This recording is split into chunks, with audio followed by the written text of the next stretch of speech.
Well, that was an adventurous trip for no reason. I drove all the way to just outside Ignis. Now, super sad. There was a motorcycle accident and it was a fatality. So the police have the whole highway closed, and I drove back because it was just too hot. Frankie was getting impatient. I was getting hungry. I'm full of bug bites, so I'm like itching like crazy. But so I drove back an hour to Uppsala and found out here when I was getting gas, the guy said they're not reopening the highway till 10 p.m. or later.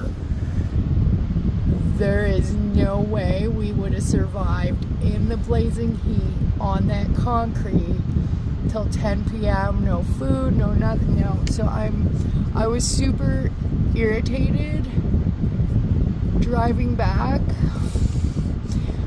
until I found out it was a fatality and until I found out it was going to be closed till 10 p.m. So now Miss Frankie got a walk.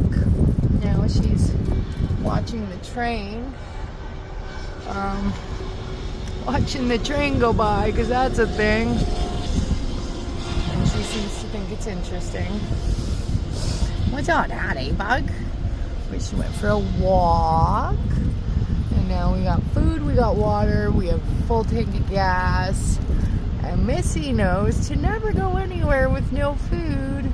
But regardless, it's kind of a blessing that I did, because otherwise I would have sat there and we would have cooked and I would have drained all my fuel just sitting there trying to run my air conditioner. And so everything happens for a reason.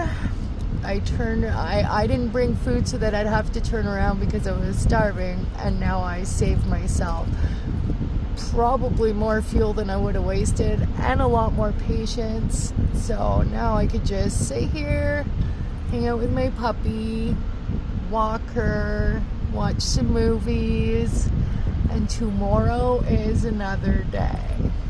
Kind of irritated that I'm halfway back to Thunder Bay, but it's better than sitting there till 10 or 11 p.m. tonight when they open the highway. So yeah, we're just gonna hang out and watch movies in a town full of redneck hicks, because there's like one store, one gas station, but they have food. So I got fucking apple pie and I got a sub. They don't have anything I eat, so I'm eating bread and I'm eating sugar and I'm eating chips and whatever. I'm hungry. I'm not gonna starve myself for 24 hours because I'm just, yeah, I'm not that girl. I don't starve for any amount of time. I'm dropping water. But yeah, so I was irritated. Kind of glad I did what I did now and came back. So I am, yeah, there's no hoping that anybody in that accident is okay, unfortunately. It was one motorcycle driver and it was a fatality. So super shitty. Very shitty. Yeah. So anyways, over now. We're watching movies.